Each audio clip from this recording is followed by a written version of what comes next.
মাধ্যমিক ABT test পেপারের ভৌতবিজ্ঞানের 25 এবং 60 নম্বরের পেজ আমরা সমাধান করেছি। আজ আমরা 101 নম্বর পেজের সমাধান করব। 25 নম্বর ও 60 নম্বরের সমাধানের লিঙ্ক ডেসক্রিপশনে দেওয়া থাকবে, তোমরা চাইলে দেখতে পারো। প্রথম প্রশ্ন হচ্ছে, বায়ুমণ্ডলে কোন অঞ্চলে কৃত্রিম উপগ্রহ মহাকাশ স্টেশন থাকে? এর সঠিক উত্তরটা হবে বি, থার্মোস্ফিয়ার।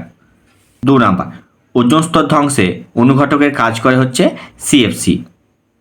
3 নম্বর, 4 মোল অ্যামোনিয়া তৈরি করতে কত গ্রাম নাইট্রোজেনের প্রয়োজন? এটা হবে 56 গ্রাম। 4 নম্বর, একটি গ্যাসে বাষ্প ঘনত্ব 8, এসটিপিতে 11.2 লিটার গ্যাসের ভর কত হবে? 8 গ্রাম। 5 নম্বর, গ্যাসে প্রসারণের সময় প্রাথমিক উষ্ণতা কত ধরা হয়? 0 ডিগ্রি সেন্টিগ্রেড।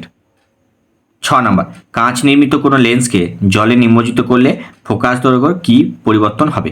এটা হবে বৃদ্ধি পাবে। 7 নম্বর, বিক্ষেপিত আলোর তীব্রতা আই ও তরঙ্গ দৈর্ঘ্য ল্যামডা এদের মধ্যে সম্পর্ক কী হবে? আই সমানুপাতিক 1/λ4। 8 নম্বর, শর্ট সার্কিট হলে আর এর মান কত হয়? 0। 9 নম্বর, তড়িৎ ক্ষমতার এসআই একক কি? ওয়াট। 10 নম্বর, নিউক্লিয়ার রিঅ্যাক্টরে মডারেটর হিসেবে কি ব্যবহার করা হয়? ভারী জল। দীর্ঘ পর্যায় সারণীতে নোবেল গ্যাসগুলি যে শ্রেণীতে থাকে তা হলো 18 নম্বর শ্রেণী। 12 নম্বর, আয়নীয় যৌগের ক্ষেত্রে প্রযোজ্য হলো সংকেত ওজন। 13 নম্বর, HNO3 শিল্প প্রস্তুতিতে অ্যামোনিয়ার অনুঘটকীয় জারণে উৎপন্ন হয় NO। 14 নম্বর, কার্বন বিজান পদ্ধতিতে নিষ্কাশন করা হয় এমন একটি ধাতুর নাম হলো জেডেন। 15 নম্বর, অ্যালকোহলের সঙ্গে সোডিয়ামের বিক্রিয়ায় উৎপন্ন গ্যাসের নাম কি? হাইড্রোজেন। এরপর হচ্ছে বিভাগ খ, 2-এর দাগে প্রশ্ন দেখো। প্রথম প্রশ্ন হচ্ছে, বায়ুমণ্ডলে কোন স্তরটি শীতলতম? অথবা ওডিএস এর পুরো নাম কি? 2 নম্বর, বিদ্যুৎ ক্ষরণের সময় কোন গ্যাস ওজোন স্তরকে ভাঙে? 3 নম্বর, নিচের বিবৃতি সত্যি না মিথ্যা লেখো। খুব উচ্চ চাপে এবং উচ্চ উষ্ণতায় বাস্তব গ্যাস আদর্শ গ্যাসের মতো আচরণ করে। এটা হবে মিথ্যা। 4 নম্বর, 1 গ্রাম জলে অণুর সংখ্যা কত? 5 নম্বর, সত্য বা মিথ্যা নিরূপণ করো। হিরে তাপের কুপরিবাহী অধাতু। এটা মিথ্যা। অথবা তাপ পরিবাহিত রাশিটি পদার্থের প্রকৃতির উপর নির্ভর করে। 6 নম্বর, কখন একটি উত্তল লেন্সে অসৎ প্রতিবিম্ব গঠিত হয়? 7 নম্বর, কোনো মাধ্যমের প্রতিসরাঙ্ক আলোর বেগের উপর কিভাবে নির্ভর করে? 8 নম্বর, আন্তর্জাতিক নিয়ম অনুসারে 8 তারের রং কী হয়? 9 নম্বর, উষ্ণতা বৃদ্ধিতে অর্ধপরিবাহী রোধ কিভাবে পরিবর্তিত হয়? 10 নম্বর, M22590 মৌলটির N/P এর মান কত? অথবা বিক্রিয়াটি সম্পূর্ণ করো। কার্বন 14.6 থেকে নাইট্রোজেন 14.4 হয়েছে, এখানে আমরা কি বসাবো? এরপর দেখো, বাম স্তম্ভের সাথে ডান স্তম্ভে মিল করতে হবে। নোবেল গ্যাস হচ্ছে কি? রেডন। ইনভার হচ্ছে একটি সংকর ধাতু। সর্বনিম্ন তড়িৎ মৌল হচ্ছে সিজিয়াম। আর Z N O plus C equal to হচ্ছে জেডেন প্লাস সিও, এটা হচ্ছে কার্বন বিজারণ পদ্ধতি। 12 নম্বর, ক্ষারীয় মৃত্তিকা ধাতুগুলির যোজ্যতা কত? 13 নম্বর, একটি সমযোজী যৌগের উদাহরণ দাও, সেটি অষ্টক নিয়মের ব্যতিক্রমী। অথবা BF3 যৌগে কোন মৌলের অষ্টকপূর্তি আছে? 14 নম্বর, অ্যামোনিয়া থেকে উৎপন্ন একটি জৈব সারের নাম ও সংকেত লেখো। 15 নম্বর, মেলামাইন প্রস্তুতির জন্য কোন যৌগ ব্যবহার করা হয়? 16 নম্বর, তড়িৎ বিশ্লেষণ পদ্ধতিতে অ্যালুমিনিয়াম নিষ্কাশনে ক্যাথোডে কি বিক্রিয়া ঘটে? অথবা নিচের বিবৃতি সত্য না মিথ্যা লেখো। তড়িৎ বিশ্লেষ্য পদার্থের মধ্য দিয়ে মুক্ত ইলেকট্রনগুলি তড়িৎ পরিবহন করে। 17 নম্বর, প্রোটিনের মনোমার কি? 18 নম্বর, 1122 টেট্রাব্রোমো ইথেনের গঠনমূলক সংকেত লেখো। এরপর 3 দাগের প্রশ্নগুলি দেখো। 1 নম্বর হচ্ছে একটি বায়োফুয়েলের উদাহরণ দাও,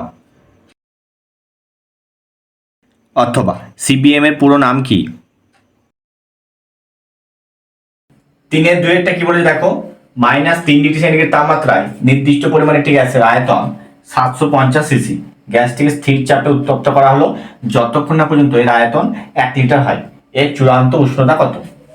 আমাদের কি কি দেওয়া আছে দেখো, প্রাথমিক উষ্ণতা দেওয়া আছে, প্রাথমিক আয়তন এবং অন্তিম আয়তন দুটোই দেওয়া আছে। তাহলে লিখব গ্যাসটির প্রাথমিক উষ্ণতা T1 সমান হচ্ছে -3 ডিগ্রি সেন্টিগ্রেড। এরপর কি করব, সেন্টিগ্রেডকে কেলভিনে প্রকাশ করব, সমান -3 প্লাস 273 সমান হচ্ছে 270 কেলভিন। এরপর হচ্ছে প্রাথমিক আয়তনটা কত, প্রাথমিক আয়তন V1 সমান হচ্ছে 750 সিসি। অন্তিম আয়তনটা বলে দিয়েছে, অন্তিম আয়তন সমান 1 লিটার আছে, তাহলে 1 লিটার সমান 1000 সিসি। এরপর আমাদের চূড়ান্ত উষ্ণতা বের করতে হবে, অন্তিম উষ্ণতা T2 সমান বের করতে হবে। তাহলে আমরা কি জানি, স্থির চাপে চার্লসের সূত্র থেকে পাই,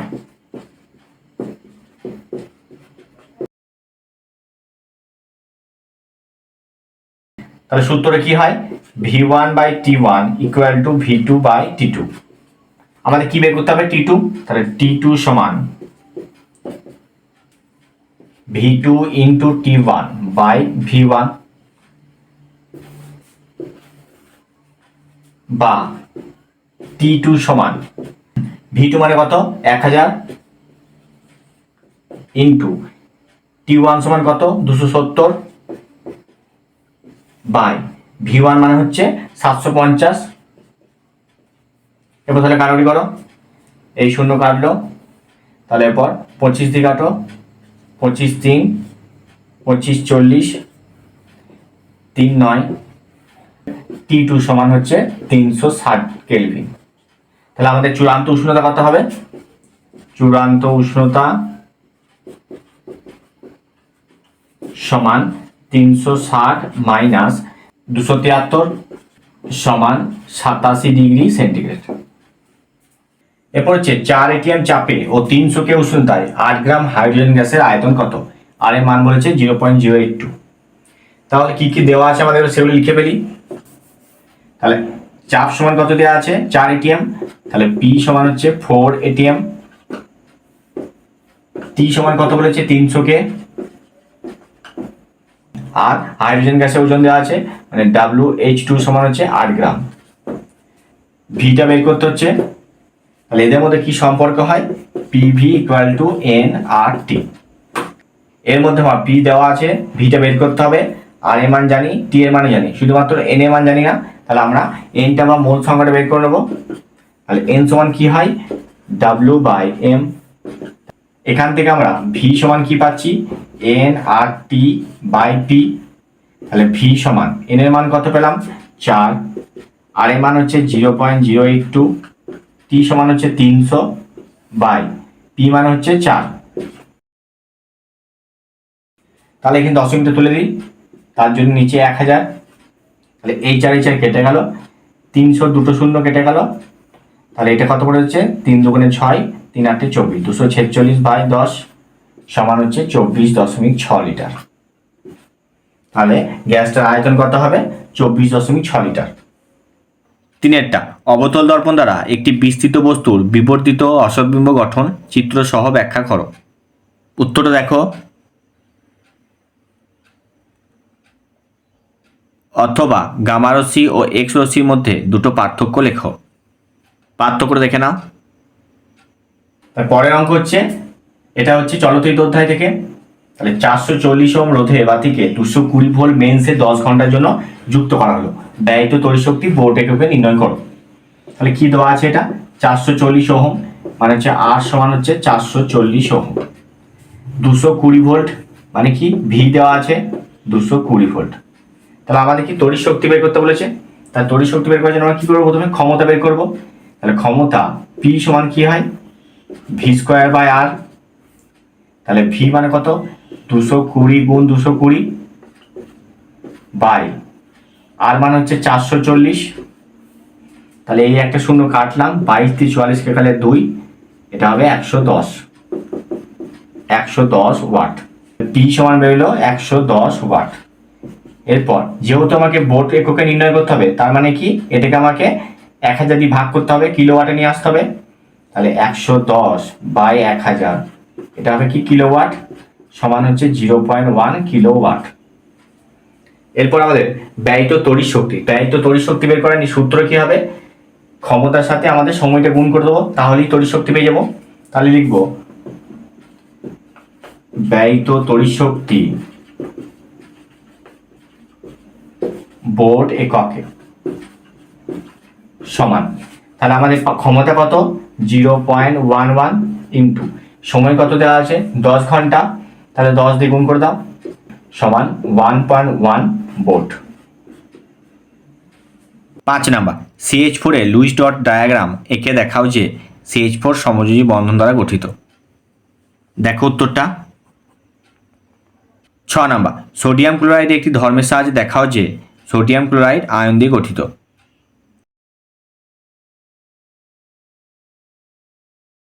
অথবা কিভাবে সোডিয়াম ক্লোরাইড আয়নীয় বন্ধন দ্বারা গঠিত হয় দেখাও। এই উত্তরটা লিখবে। 7 নাম্বার, PbNO3 এর জলীয় দ্রবণে H2S গ্যাস চালনা করলে কি ঘটে রাসায়নিক সমীকরণ সহ লেখো। এই উত্তরটা লিখবে। 8 নাম্বার, তড়িৎ বিশ্লেষণ পদ্ধতিতে ধাতু নিষ্কাশনের নিচের বিক্রিয়াটি কোন তড়িৎদ্বারে ঘটে, বিক্রিয়াটি জারণ না বিজারণ বিক্রিয়া, যুক্তি সহ উত্তর দাও। দেখে নাও উত্তরটা।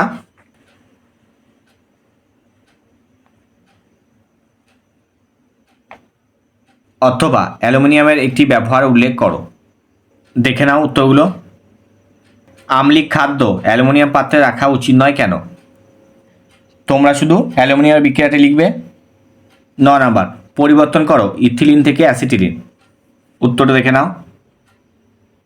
অথবা ইথিলিনে পলিমারাইজেশন বিক্রিয়া দ্বারা কিভাবে পলিইথিলিন উৎপাদন করা হয়, এতটা লিখবে।